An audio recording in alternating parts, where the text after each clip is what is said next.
Welcome to Siddhashree G K channel. So ಇವತ್ತಿನ ದಿನ ನಾವು ಪಾರ್ಟ್ 2 ಸೈಕಾಲಜಿ ಮೇಲೆ ಕೇಳಿರುವ ಪ್ರಶ್ನೆಗಳ ಕುರಿತು ಚರ್ಚೆ ಮಾಡೋಣ. ಸೊ ಪಾರ್ಟ್ 1 ಸಹ ನಾನು ಮಾಡಿದ್ದೇನೆ, ಇದು ಪಾರ್ಟ್ 2 ಆಗಿರ್ತದೆ. ಸೊ ಯಾರೆಲ್ಲ ಈ ಒಂದು ಚಾನಲನ್ನು ಹೊಸದಾಗಿ ನೋಡ್ತಾ ಇದ್ದರೆ ಪ್ಲೀಸ್ ಸಬ್ಸ್ಕ್ರೈಬ್ ಮಾಡ್ಕೊಂಡು ಈ ಒಂದು ಚಾನಲನ್ನು ಸಪೋರ್ಟ್ ಮಾಡಿರಿ. ಇಲ್ಲಿ ಬರುವ ಮೊದಲನೇ ಪ್ರಶ್ನೆ ಏನಾಗಿರ್ತದೆ ಅಂದರೆ, ಒಂದು ಸಮಸ್ಯೆ ಪರಿಹಾರಕ್ಕೆ ನಿರ್ದೇಶವನ್ನು ಕೊಡುವ ಒಂದು ತಾತ್ಕಾಲಿಕ ಊಹೆ ಏನಾಗಿರ್ತದೆ ಅಂತಂದರೆ, ಈಗ ಯಾವುದಾದ್ರೂ ಒಂದು ಸಮಸ್ಯೆ ಇದ್ದಾಗ ನಾವು ಅದು ಪರಿಹಾರ ಮಾಡೋದಕ್ಕಿಂತ ಮೊದಲು ಫಸ್ಟ್ ಏನು ಮಾಡ್ತೀವಿ, ಒಂದು ಊಹೆ ಮಾಡ್ತೀವಿ. ಆ ಊಹೆ ಇದು ಕೆಳಗಿನವುಗಳಲ್ಲಿ ಯಾವುದಾಗಿರ್ತದೆ ಅಂತ ಕೇಳಿದ್ದಾರೆ. ಸಿದ್ಧಾಂತ ಆಗಿರ್ತದ, ಅಥವಾ ಪೂರ್ವ ಸಿದ್ಧಾಂತ ಆಗಿರ್ತದ, ಅಥವಾ ತತ್ವ ಆಗಿರ್ತದ, ಅಥವಾ ಪರಿಕಲ್ಪನೆ. ಈಗ ಊಹೆ ಅಂದಾಗ ಈಗ ನಾವು ಒಂದು ಸಮಸ್ಯೆಗೆ ಫಸ್ಟ್ ಏನು ಮಾಡಬೇಕು, ಪ್ರೀ ಪ್ಲ್ಯಾನ್ ಹಾಕೋತೀವಿ ನಾವು ಏನು ಭೀ ಒಂದು ಕೆಲಸ ಮಾಡುವಾಗ. ಸೊ ಈಗ ಫಾರ್ ಎಕ್ಸಾಂಪಲ್ ಟಿನೇ ಯಾವ ರೀತಿಯಾಗಿ ಸ್ಟಡಿ ಮಾಡಬೇಕೆಂಬುದು ಪ್ರೀ ಪ್ಲ್ಯಾನ್ ಅಂದರೆ ಟೈಮ್ ಟೇಬಲ್ ಹಾಕೊಳ್ಳೋದು, ಈ ರೀತಿಯಾಗಿ ನಾವು ಊಹೆ ಮಾಡ್ತೀವಲ್ಲ. ಸೊ ಹಾಗಾಗಿ ಇಲ್ಲಿ ಆನ್ಸರ್ ಏನಾಗಿರ್ತದೆ ಅಂದರೆ ಪೂರ್ವ ಸಿದ್ಧಾಂತ ಅನ್ನೋದು ಏನು ಅಂದರೆ ಸರಿಯಾದ ಉತ್ತರ. ನೆಕ್ಸ್ಟು, ಕಲಿಕೆ ಹೆಚ್ಚು ಸೂಕ್ತ ಅರ್ಥವೆಂದರೆ ಅಂದ್ರೆ ಈ ಕಲಿಕೆ ಮೇಲೂ ಕಂಪಲ್ಸರಿ ಎವ್ರಿ ಟೈಮ್ ಈ ಟಿ ಮೇಲೆ ಕೇಳ್ತಾರೆ. ಅಂದರೆ ಈ ಕಲಿಕೆ ಸಿದ್ಧಾಂತಗಳು ಅಂದರೆ ಕಲಿಕೆ ಗುಣಲಕ್ಷಣಗಳ ಮೇಲೂ ಸಹ ಕೇಳ್ತಾನೆ ಇರ್ತಾರೆ. ಇಲ್ಲಿ ಕಲಿಕೆಗೆ ಹೆಚ್ಚು ಸೂಕ್ತ ಅಂತಂದರೆ ವರ್ತನೆಯಲ್ಲಿ ಪರಿವರ್ತನೆ ಆಗ್ತದ, ಅಥವಾ ಕೌಶಲ್ಯಗಳ ಗಳಿಸುವಿಕೆ ಆಗ್ತದ, ಅಥವಾ ವ್ಯಕ್ತಿತ್ವದ ಹೊಂದಾಣಿಕೆ ಮತ್ತು ಅನ್ವಯಿಸುವ ಎಷ್ಟು ಅವ. ಸೊ ಕಲಿಕೆ ಅಂದಾಗ ಅಲ್ಲಿ ಏನಾಗ್ತದೆ ಅಂತಂದರೆ ತಪ್ಪು ಮತ್ತು ಸರಿ ಎರಡೂ ಆಗ್ತಾನೆ ಇರ್ತವೆ. ಹಾಗಾಗಿ ಇಲ್ಲಿ ಏನು ಚೇಂಜ್ ಆಗ್ತದೆ, ನಮ್ಮಲ್ಲಿ ವರ್ತನೆಯಲ್ಲಿ ಪರಿವರ್ತನೆ ಆಗ್ತದೆ. ಹಾಗಾಗಿ first one is the right. Next, ಒಬ್ಬ ವಿದ್ಯಾರ್ಥಿಯು ಕೆಲವು ಮಾನದಂಡ ಮತ್ತು ಮಾನಕಗಳನ್ನು ಆಧರಿಸಿ ಒಂದು ತೀರ್ಮಾನಕ್ಕೆ ಬರ್ತಾನೆ ಅಂದರೆ ಅವನಿಗೆ ಈ ಸಾಮರ್ಥ್ಯವಿದೆ ಎಂದು ಅರ್ಥ. ಅಂದ್ರೆ ಈಗ ಒಬ್ಬ ವಿದ್ಯಾರ್ಥಿ ಅವ ಏನು ಮಾಡ್ತಾನಂತಂದರೆ ಕೆಲವು ಮಾನದಂಡಗಳನ್ನು ಆಧರಿಸಿ ಏನು ಮಾಡ್ತಾನಂದರೆ ಒಂದು ನಿರ್ಧಾರಕ್ಕೆ ಬರ್ತಾನೆ. ಸೊ ಅಂದ್ರೆ ಅವನಿಗೆ ಏನದ, ಯಾವ ಕೆಪಾಸಿಟಿ ಅದ ಅಂತಂತಂದರೆ ಯಾವ ಒಂದು ತೀರ್ಮಾನ ಕೈಗೊಳ್ತಾನೆ, ಇದರಲ್ಲಿ ಅರ್ಥೈಸಿಕೊಳ್ತಾನೆ, ಅಥವಾ ವಿಶ್ಲೇಷಿಸ್ತಾನೆ, ಅಥವಾ ಮೌಲ್ಯಮಾಪನ ಸೊ ಇಲ್ಲಿ ಏನು ಮಾಡ್ತಾನೆ ಅಂತಂತಂದ್ರೆ, ಈಗ ಯಾವುದೇ ಒಂದು ತೀರ್ಮಾನಕ್ಕೆ ಬರಬೇಕಿತ್ತಂದ್ರೆ ಶಿಕ್ಷಕರಾದರೂ ಏನು ಮಾಡ್ತೀವಿ ಅಂದರೆ ಮೌಲ್ಯಮಾಪನ ಮಾಡುವ ಕೆಪಾಸಿಟಿ ಇದ್ದಾಗೆ ನಾವು ಒಂದು ತೀರ್ಮಾನಕ್ಕೆ ಬರಲಿಕ್ಕೆ ಸಾಧ್ಯ ಆಗ್ತದೆ. ಹಾಗಾಗಿ C is the right one.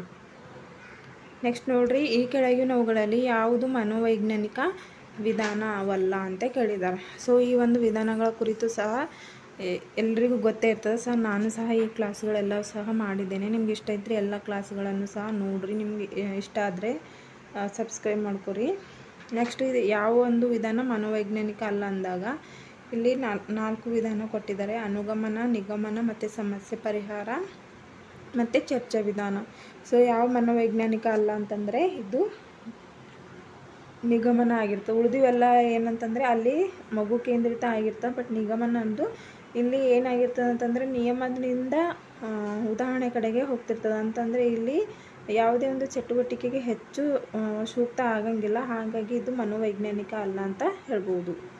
Next ನೋಡ್ರಿ, ವಿದ್ಯಾರ್ಥಿಗಳಿಗೆ ಮನೆಗೆಲಸ ನೀಡುವುದರಿಂದ ಆಗುವ ಪ್ರಯೋಜನ. ಡೈಲಿ ನಾವು ಶಾಲೆಯಲ್ಲಿ ಹೋಮ್ವರ್ಕ್ ಕೊಡ್ತೀವಿ ಮಕ್ಕಳಿಗೆ, ಅದರಿಂದ ಏನು ಯೂಸ್ ಆಗ್ತದೆ ಮಕ್ಕಳಿಗೆ, ಏನು ಮನೆಯಲ್ಲಿ ಕಾರ್ಯನಿರತರಾಗ್ತಾರೆ ಎವ್ರಿ ಟೈಮು, ಅಥವಾ ಸ್ವ ಅಧ್ಯಯನ ಮಾಡುವ ಹವ್ಯಾಸ ಬೆಳೆಸ್ಕೊಳ್ತಾರ, ಅಥವಾ ಹೊಸ ವಿಷಯ ವಸ್ತುವನ್ನು ಅನ್ವಯಿಸ್ಕೋತಾರ, ಅಥವಾ ಅಧ್ಯಯನ ಮಾಡಲು ಪೋಷಕರ ಸಹಾಯ ಪಡಿತಾರ.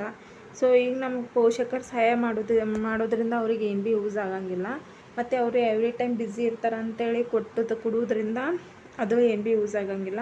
ಅವ್ರಿಗೆ ಯಾಕೆ ಮನೆಗೆಲ್ಲಸ ಕೊಡಬೇಕಂತಂದರೆ ಅವರಲ್ಲಿ ಸ್ವ ಅಧ್ಯಯನ ಹವ್ಯಾಸ ಬೆಳೆಸಲಿಕ್ಕೆ ಈ ಒಂದು ಮನೆಗೆಲಸ ಅಂದರೆ ಹೋಮ್ವರ್ಕ್ ಹೆಲ್ಪ್ ಆಗ್ತದೆ. ನೆಕ್ಸ್ಟ್, ಸಮಸ್ಯೆ ಪರಿಹಾರ ವಿಧಾನದಲ್ಲಿ ಈ ಕೆಳಕಂಡ ಯಾವ ಕ್ರಮದಲ್ಲಿ ಅನುಸರಿಸಲಾಗುತ್ತದೆ. ಈಗ ಒಂದು ಸಮಸ್ಯೆ ಆದಂತಂದಾಗ ಅದನ್ನು ಯಾವ ವಿಧಾನದಲ್ಲಿ ಏನು ಮಾಡ್ತೀವಿ ನಾವು ಅನುಸರಣೆ ಮಾಡ್ಕೋತೀವಿ ಅಂತಂದರೆ ಏನು ವಿಶ್ಲೇಷಣಾತ್ಮಕನ, ಜ್ಞಾನಾತ್ಮಕ, ದೃಶ್ಯ ಮತ್ತು ಪ್ರಾತ್ಯಕ್ಷಿತೆ. ಈ 4ರಲ್ಲಿ ಈಗ ಒಂದು ಸಮಸ್ಯೆ ಆದಂದಾಗ ಫಸ್ಟ್ ನಂಬಲ್ಲಿ ಏನಿರಬೇಕು, ಅದಕ್ಕೆ ಯಾವ ರೀತಿಯಾಗಿ ನಾವು ಸಮಸ್ಯೆಯನ್ನು ಪರಿಹಾರ ಮಾಡಬೇಕೆಂಬುವ ಜ್ಞಾನ ನಮ್ಮಲ್ಲಿದ್ದಾಗ ಮಾತ್ರ ಆ ಒಂದು ವಿಧಾನಕ್ಕೆ ನಾವು ಸರಿಯಾದ ಪರಿಹಾರ ನೀಡಲಿಕ್ಕೆ ಹೆಲ್ಪ್ ಆಗ್ತದೆ. ಸೊ ಹಾಗಾಗಿ 2 ಈಸ್ ದ ರೈಟ್ ಒನ್. ಅಂದರೆ 2 ಅಂತಂದಾಗ ಯಾವುದು ಜ್ಞಾನಾತ್ಮಕ. ಜ್ಞಾನಾತ್ಮಕ ಅಂತಂದಾಗ ಇದು ಸರಿಯಾದ ಉತ್ತರ ಅಂತಲೇ ಹೇಳ್ಬೋದು. ನೆಕ್ಸ್ಟ್ ನೋಡ್ರಿ, ಕಾರ್ಯವಿಧಾನ, ಉಪಕರಣಗಳು ಮತ್ತು ಅಂಕ ನೀಡುವಿಕೆ ಇವುಗಳನ್ನು ನಿಗದಿಪಡಿಸಿ ಬೇರೊಂದು ಸಮಯ ಮತ್ತು ಸ್ಥಳದಲ್ಲಿ ನೀಡಬಹುದಾದ ಪರೀಕ್ಷೆಯನ್ನು ಹೀಗೆಂದು ಕರೆಯುತ್ತಾರೆ. ಅಂತಂದರೆ ಇಲ್ಲೇನೆಂದರೆ ಶಾಲೆಯಲ್ಲಿ ನೀಡದೆ ಮತ್ತು ಶಾಲೆ ಹೊರಗೂ ಸಹ ನಾವು ಆ ಪರೀಕ್ಷೆಗಳನ್ನು ತೆಗೆದುಕೊಳ್ಬಹುದು. ಸೊ ಅದರಲ್ಲಿರುವ ಪರೀಕ್ಷೆಗಳು ಯಾವುವು ಅಂತ ಕೇಳಿದ್ದಾರೆ. ಶಿಕ್ಷಕ ರಚಿತ ಪರೀಕ್ಷೆನ ಅಥವಾ ಅರ್ಥಾಧಾರಿತ ಪರೀಕ್ಷೆನ ಅಥವಾ ಪ್ರಾಮಾಣೀಕೃತ ಪರೀಕ್ಷೆನ ಅಥವಾ ಮಾನಕಾಧಾರಿತ ಪರೀಕ್ಷೆನ. ಸೊ ಯಾವ ಪರೀಕ್ಷೆಗಳು ಈ ಒಂದು ಉಪಕರಣಗಳು ಅಂಕ ನೀಡುವಿಕೆಯಲ್ಲಿ ಯಾವ ಸಮಯ ಅಥವಾ ಸ್ಥಳದಲ್ಲೂ ಸಹ ಈ ಪರೀಕ್ಷೆಗಳನ್ನು ನಾವು ತೆಗೆದುಕೊಳ್ಬಹುದು. ಅವು ಯಾವುದು ಅಂತಂದಾಗ option C is the right one. ಅಂದರೆ ಪ್ರಾಮಾಣೀಕೃತ ಪರೀಕ್ಷೆಗಳು ನಾವು ಸಮಯ ಮತ್ತು ಸ್ಥಳ ನೋಡದೆ ಈ ಒಂದು ಪರೀಕ್ಷೆಗಳನ್ನು ತೆಗೆದುಕೊಳ್ಳಲಿಕ್ಕೆ ಈಸಿ ಆಗ್ತದೆ. ನಿಗಮನ ಪದ್ಧತಿಯು ಒಳಗೊಂಡಿರುವುದು. ಸೊ ಈ ನಿಗಮನ ಮತ್ತು ಅನುಗಮನ ಯಾರು ಕಂಡುಹಿಡಿದಿರು, ಈ ನಿಗಮನ ಪದ್ಧತಿ ಯಾವುದರ ಕಡೆಗೆ ಹೋಗ್ತದೆ, ಇದು ಮೋಸ್ಟ್ ಇಂಪಾರ್ಟೆಂಟು. ಸೊ ನಾವೆಲ್ಲ ಪದ್ಧತಿಗಳು ಸಹ ನಾವು ಓದ್ಕೊಂಡೇವಿ ಅಂತಂದ್ರೆ ಅದ್ರ ಮೇಲೆ ಕಂಪಲ್ಸರಿ ಒಂದರಿಂದ ಅಥವಾ 2 ಮಾರ್ಕ್ಸ್ ನಾವು ತೆಗೆದುಕೊಳ್ಬೋದು. ಈಗ ಇಲ್ಲಿ ಅವ್ರು ಏನು ಕೊಟ್ಟಿರ, ನಿಗಮನ ಇದು ಒಂದು ವೈಜ್ಞಾನಿಕ ಪದ್ಧತಿ ಅಲ್ಲ ಅಂತ ನಮ್ಗೆ ಆಲ್ರೆಡಿ ಗೊತ್ತಾಯಿತು. ಹಾಗಾದಾಗ ಇದು ಯಾವುದರಿಂದ ಯಾವುದ ಕಡೆಗೆ ಹೋಗ್ತದೆ ಅಂತಂದರೆ ಸಾಮಾನ್ಯದಿಂದ ನಿರ್ದಿಷ್ಟತೆಯೆಡೆಗೆ ಹೋಗ್ತದ, ಅಥವಾ ಸಾಮಾನ್ಯದಿಂದ ಅಮೂರ್ತ ಕಡೆಗೆನ, ಅಥವಾ ನಿರ್ದಿಷ್ಟತೆಯಿಂದ ಸಾಮಾನ್ಯದ ಕಡೆಗೆನ, ಅಥವಾ ನಿರ್ದಿಷ್ಟತೆಯಿಂದ ಅಮೂರ್ತದೆಡೆಗೆನ ಅಂತ ಕೇಳಿದ್ದಾರೆ.